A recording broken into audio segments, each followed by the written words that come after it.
I am Job, and I want you to understand, before the ash, before the sores that split my skin like cracked earth, I was not a desperate man.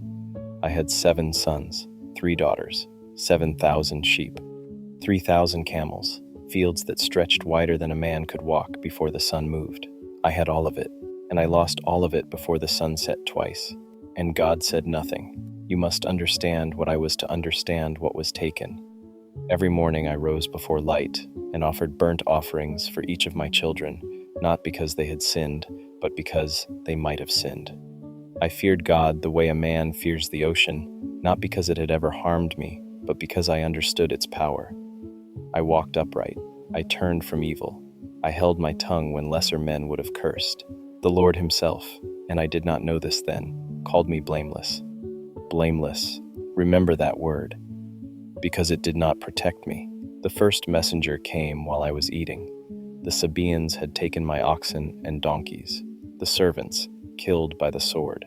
Before he finished speaking, a second arrived. Fire from the sky had consumed my sheep and the shepherds with them.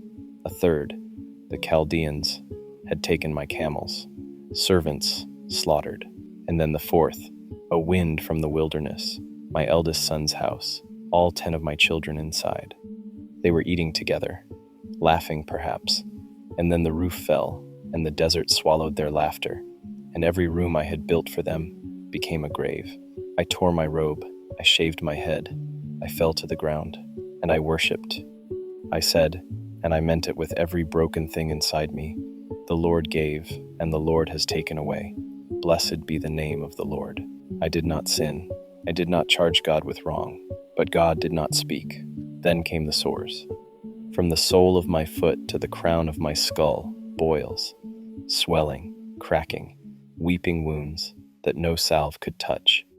I sat among the ashes outside the city, because even my own household could not bear the sight of me. I took a piece of broken pottery and dragged it across my skin, because the pain of scraping was lesser than the pain of itching. My wife stood over me, the woman who had buried 10 children beside me, and she said, "Do you still hold to your integrity? Curse God and die." She was not cruel. She was finished, and part of me understood.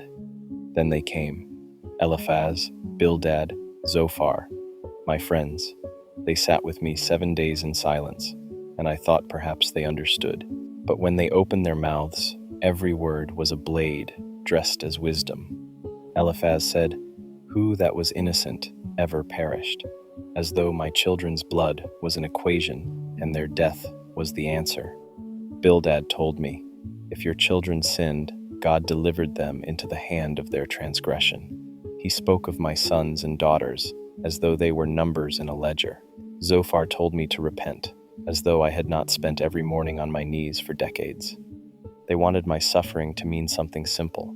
They needed it to, because if a blameless man could lose everything, then so could they.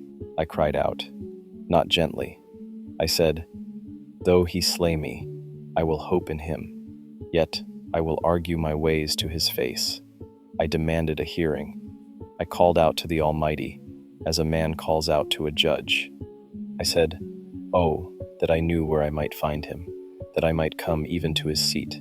I wanted to lay my case before him. I wanted one moment, one where the silence broke. And then it did. The Lord answered Job out of the whirlwind. Not a whisper, not a gentle light, a storm. "Where were you when I laid the foundation of the earth? Tell me, if you have understanding." My mouth opened. Nothing came. Who determined its measurements? Surely you know. Or who stretched the line upon it? On what were its bases sunk?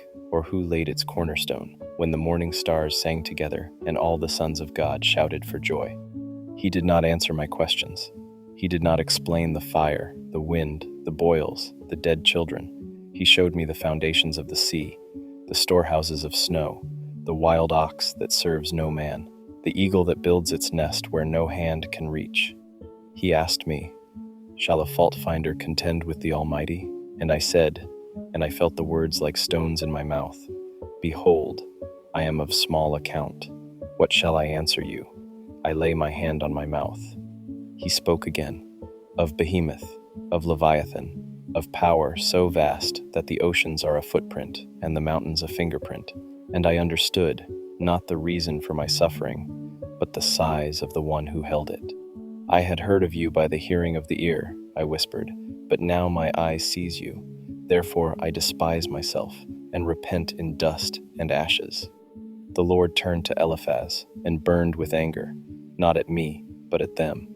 You have not spoken of me what is right, as my servant Job has. The men who had theology had been wrong. The man who had screamed into the whirlwind had been right.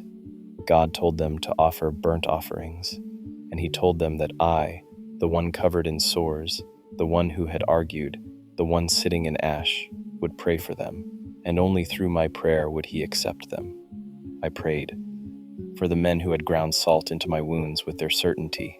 I prayed for them, and the Lord accepted it. And then, not as repayment, not as transaction, the Lord restored 14,000 sheep, 6,000 camels, 1,000 yoke of oxen, sons and daughters again, 7 and 3. And to my daughters he gave an inheritance among their brothers, which was unheard of in all the land.